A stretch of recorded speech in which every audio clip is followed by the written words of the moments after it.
বাদশাহপুর BNP, পৌর BNP এবং অঙ্গ সংগঠন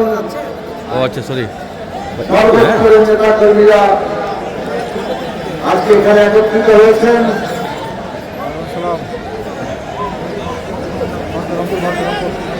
আপনাদের আয়োজনে দাওয়াতে আমার আত্মীয় স্বজনদের কয়েকজন এসেছেন। আমাদের দল গণসংস্কার আন্দোলনের আমি আপনাদের সকলকে সালাম জানাই, শুভেচ্ছা জানাই, নমস্কার জানাই। আসসালামু আলাইকুম। অত্যন্ত সংক্ষেপে কথা বলবো। রমজান মুবারক। আপনারা এখানে রোজার দিনে এসছেন, আমরা সবাই অতি দ্রুতই ইফতার একসাথে করব। কাজেই আমি আসলে বক্তব্য দীর্ঘায়িত করব। আজকে এখানে আসলে একটাই উদ্দেশ্য, গত 12 ফেব্রুয়ারি পান্থানপুরের খোলায় খোলায় আপনারা যে পরিশ্রম করেছেন, যক্লান্ত সাধনার মতো আপনারা এই নির্বাচনকে অল্প সময়ের মধ্যে তুলে দিয়ে এসেছেন এবং একটা ঐতিহাসিক বিজয় দিয়ে এসেছেন। তার জন্য আমি আমার অন্তরের অন্তঃস্থল থেকে আপনাদের প্রতি কৃতজ্ঞতা, ভালোবাসা জানাই।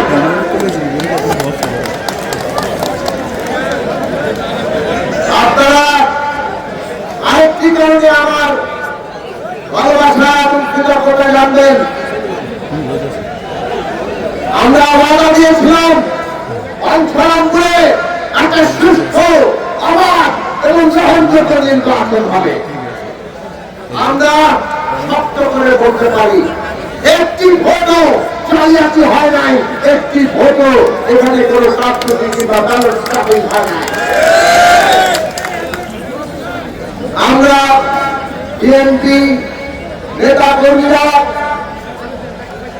সবাই মিলে আমরা এটা নিশ্চিত করেছি যে এটা আবার পরিবেশে জনগণের ভোটে আমরা নির্বাচন অনুষ্ঠান করতে চাই ও সেখানে আমরা বিজয় অর্জন করতে চাই। আজকে আমরা শক্ত মাটি দাঁড়িয়ে কথা বলতে পারছি। জনগণের ভোটে আমরা নির্বাচিত। আমরা যেসব পান্থানপুরের ভবিষ্যৎ নিয়ে কথা বলেছি সেগুলি জনগণের অনুমোদন পেয়েছে। কাজে সরকারের কাছে আমরা সেই দাবিগুলো জোরের সাথে তুলে ধরব। আমরা কতগুলো আশঙ্কা দাবি প্রকাশ করেছিলাম। পান্থানপুরের নারী ভোটাররা বলেছিলেন তাদের রান্নার চুলায় গ্যাস নাই, রাস্তাঘাট ভয়াবহ অবস্থা, আমাদের বহু জায়গায় স্কুল নাই, প্রাইমারি স্কুল নাই, আমাদের শিশুদের জন্য খেলার মাঠ নাই, অনেক জায়গায় নারীরা পুরুষরা গোসল করেন নদীতে, ভাটা নাই, নদী ভাঙন হয়, জলাবদ্ধতা হয়। আমাদের ভেরিবাদের দরকার।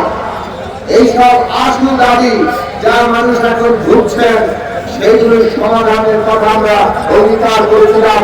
একটা একটা করে আমরা সমাধান করবো।